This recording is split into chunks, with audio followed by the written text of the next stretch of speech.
तो गैस आज हम लोग पढ़ेंगे ई फ्लोरेसेंस। ठीक है, कुछ कुछ जो सब्सटेंस होते हैं वो लोग क्या करते हैं, अपने जो मॉलिक्यूल होता है उन लोगों का खुद का मॉलिक्यूल का जो स्ट्रक्चर होता है उस स्ट्रक्चर में कुछ वाटर के मॉलिक्यूल भी ये लोग कंबाइन करके रखते हैं। ठीक है, अपने साथ वाटर के मॉलिक्यूल भी कंटेन करते हैं। तो ये जो वाटर के मॉलिक्यूल हैं ये लोग कंटेन कर रहे हैं। तो ये जो वाटर के मॉलिक्यूल जो है ये इन लोग को क्या कर रहा है, ये लोग क्यों कंटेन करते हैं, ये लोग इसलिए कंटेन करते हैं क्योंकि ये जो वाटर का जो मॉलिक्यूल है ये इन लोग को शेप देता है, साइज देता है, कलर देता है, इसीलिए ये लोग कंटेन करते हैं।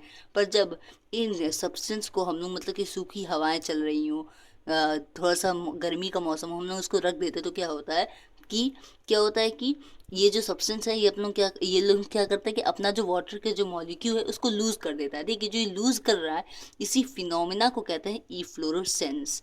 और जो सब्सटेंस ये शो करता है, ये लूज करने वाला प्रॉपर्टी दिखा रहा है जो सब्सटेंस, उसे कहते हैं हम लोग इफ्लोरोसेंस सब्सटेंस। ठीक है, तो अगर हम लोग यहाँ पे मतलब कि ये डेफिनेशन से जाए तो यहाँ पे होगा a phenomena where a compound loses its water of crystallization on exposure to dry air is called efflorescence. The substance that shows the property is called the substance which shows this properties.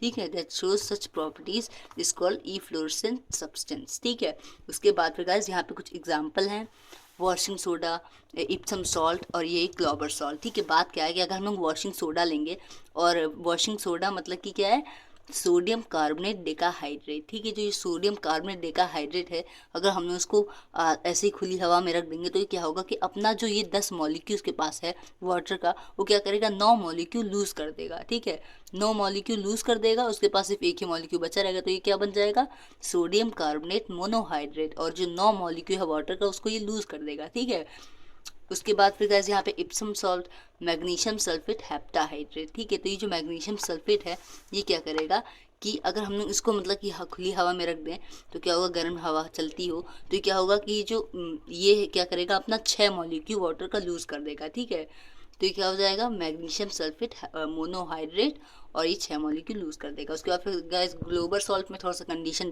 दूसरा होता है। वहाँ पे क्या है, sodium sulphate decahydrate है। ठीक है, ये जो सोडियम सल्फेट है 10 मॉलिक्यूल कंटेन कर रहा है वाटर का, इसको अगर हम लोग ऐसी खुली हवा में छोड़ दें तो क्या होगा कि ये जो सोडियम सल्फेट है क्या करेगा, अपना पूरे 10 के 10 मॉलिक्यूल छोड़ देगा। पूरा जो ऊपर के केसेस है उसमें क्या हो रहा है, ये लोग अपना पूरा मॉलिक्यूल नहीं छोड़ रहे हैं, सिर्फ एक मॉलिक्यूल अपने पास रख रहे हैं, पर ये क्या, ये अपना पूरा वाटर का मॉलिक्यूल लूज कर दे रहा है। उसके बाद फिर गाइस यहाँ पे एक क्वेश्चन है जो कि बहुत ही इंपॉर्टेंट क्वेश्चन है, बोर्ड्स में अक्सर पूछा जाता है। ठीक है, तो why this process is minimised during humid condition, मतलब कि ये जो ई फ्लोरेसेंस का जो सब्सटेंस, ये जो प्रोसेस है ये क्यों कम हो जाता है ह्यूमिड कंडीशन में गाइस।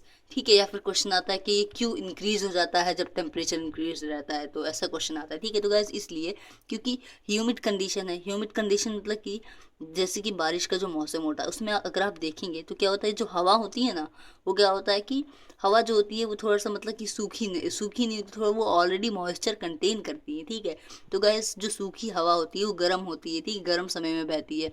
तो क्या होता है कि वो क्या करते हैं, जैसे कि यहाँ पे आप अगर आप देखेंगे तो एक तरफ से आप ये भी कह सकते हैं कि यहाँ पे डीकॉम्पोजिशन का जो डीकॉम्पोजिशन रिएक्शन होता है, ठीक है, उसका प्रोसेस हो रहा है। यहाँ पे ये लोग क्या कर रहे हैं, अपना डिकम्पोज हो जा रहे हैं। तो डिकम्पोज का जो प्रोसेस होता है उसमें हीट एनर्जी रिक्वायर होती है।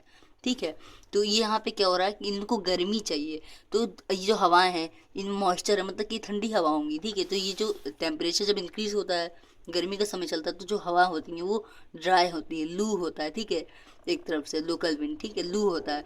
तो क्या होता है कि जो हवा होती है गर्म होता है, तो ये क्या करता है, डिकम्पोजिशन के प्रोसेस में मदद करता है, इसलिए टेम्परेचर इंक्रीज करेंगे तो ये अक्सर इफ्लोरेसेंस का सबसे ये जो प्रोसेस होता है ये इंक्रीज हो जाता है, क्योंकि इन लोगों को चाहिए हीट एनर्जी चाहिए, इन लोगों को हीट चाहिए, इसीलिए this is minimize during heat condition. Why, because to occur efflorescence dry air is required and during humid condition the air is already humid. ठीक है, so this decomposition reaction is not able to take place. इसीलिए ये जो डिफ्लोरेसेंस का जो substance, ये जो decomposition का जो प्रोसेस हो रहा है, ये रिएक्शन हो रहा है, ये नहीं हो पाता है।